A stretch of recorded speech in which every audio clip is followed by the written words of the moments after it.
मैं उम्मीद करता हूँ कि आवाज आपको मिल रही होगी अब। हाँ, अब आ रही है, बोलिए। जी देखिए, मैं बहुत स्पष्ट तौर पर कह रहा हूं कि राजनीतिक विश्लेषण करने के लिए सबसे मूल ये है कि मन की इच्छा छोड़ दी जाए, चाहे मेरे मन में हो या जो भी राजनीतिक विश्लेषण करने चले।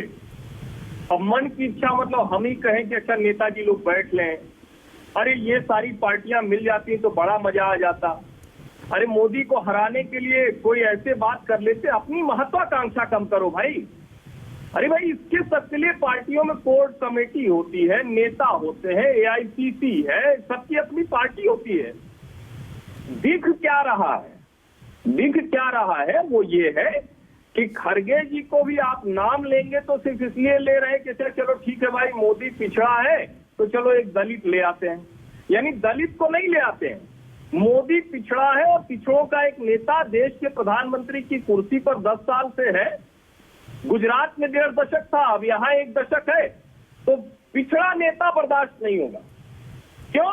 क्योंकि वो भाजपा का है। अब जनता इस नैरेटिव से देखती नहीं है, मानेगी जनता को बहुत साफ दिखता है गवर्नमेंट स्कीम्स की डिलीवरी कैसी है। जो विरोधी भी हैं वो जब जाते हैं जमीन पर तो कहते हैं कि अरे यार बड़ी गड़बड़ हो गई, तो सिलेंडर इसके घर में पहुंच गया, जो वोटर तो मायावती का था, अखिलेश यादव का था। और ये सिर्फ एक राज्य का मैं उदाहरण दे रहा हूं क्योंकि मैं उत्तर प्रदेश से हूं। जब यूपी का चुनाव चल रहा था तो अपने वो क्या कहते हैं, अरे जिनके बोलने तक से आदमी को डायबिटीज हो जाए, योगेंद्र यादव जी, इतने मीठे हैं वो, उन्होंने कहा कि हमने तो पिच तैयार की थी, हमने तो पिच तैयार कर दी थी, अखिलेश खेल ही नहीं पाए तो हम क्या करें। भाई, पिच तैयार करने का काम अगर इस तरह से हो रहा है और देश में आंदोलन नहीं हो रहे, पिच तैयार हो रही है, तो जनता वो पिच खोप देती है। यही हाल दोनों आंदोलनों का हुआ, चाहे वो नागरिकता कानून विरोधी हो, कृषि कानून विरोधी। अब एक आंदोलन मुझे बताइए जो विपक्षी पार्टियों ने एक साथ किया हो। किया उन्होंने आंदोलन, मैं बता रहा हूं क्या किया। देश में सजा याफ्ता नेताओं का गिरोह काली पट्टी से काले कपड़े तक पहुंच गया, गांधी प्रतिमा के सामने अनशन करने लगा और कहने लगा कि वो गांधी जो कहते थे कि भ्रष्टाचार और अहिंसा ये मूल में है, उसी गांधी प्रतिमा के सामने वो कह रहे हैं कि भ्रष्टाचारियों को जेल मत भेजो, हमारे लिए नया कानून ना बनाओ, हम राजा हैं देश के, तुम हो कौन, तुम्हारी हिम्मत कैसे हो गई ईडी सीबीआई लगा दी। देश की जनता देख नहीं रही है क्या? और अभी तो जस्टिस चंद्रचूड़ ने फैसला सुनाया ना कि ऐसी फालतू की रिट लेकर मत आया करो सुप्रीम कोर्ट। जनता ये सब देख रही है, जनता को पता है गवर्नमेंट स्कीम्स के तौर पर डिलीवरी फुल है, भ्रष्टाचार के मामले में मोदी नॉन निगेशिएबल है।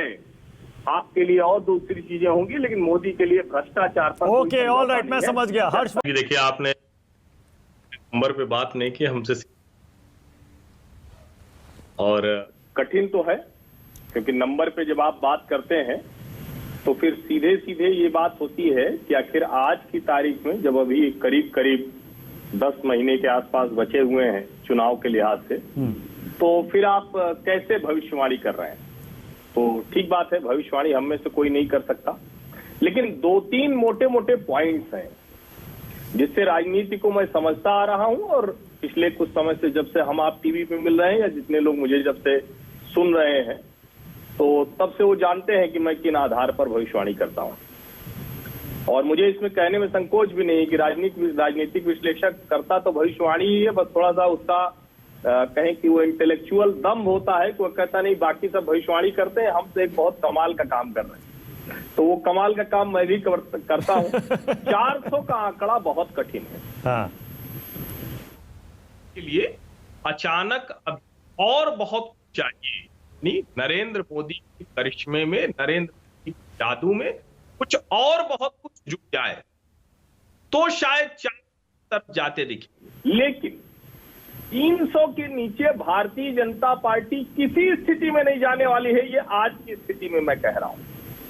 और कांग्रेस पार्टी 5 खून लगा के भी छपरी छवाई जाए तो भी 100 नहीं पहुंचने वाली।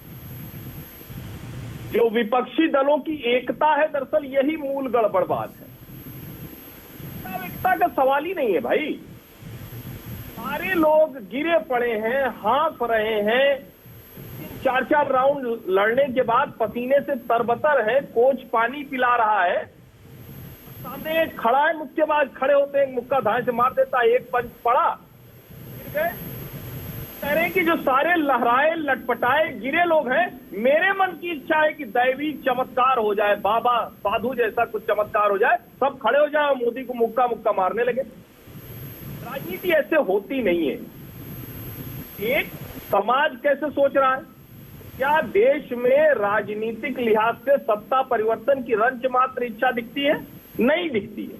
आप अगर ध्यान से देखें तो इस देश ने 2 बड़े आंदोलन देखे, दोनों घोर मोदी विरोधी, एक सीए और एक कानून विरोधी आंदोलन।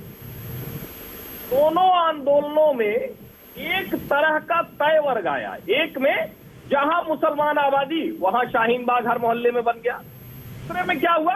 कहा गया पंजाब का हित मारा गया, तो इकट्ठा हो गए। लेकिन आप सोचिए कि जो सबसे बड़ा नेता परिवार, हर्षवर्धन जी, एक सेकंड आपको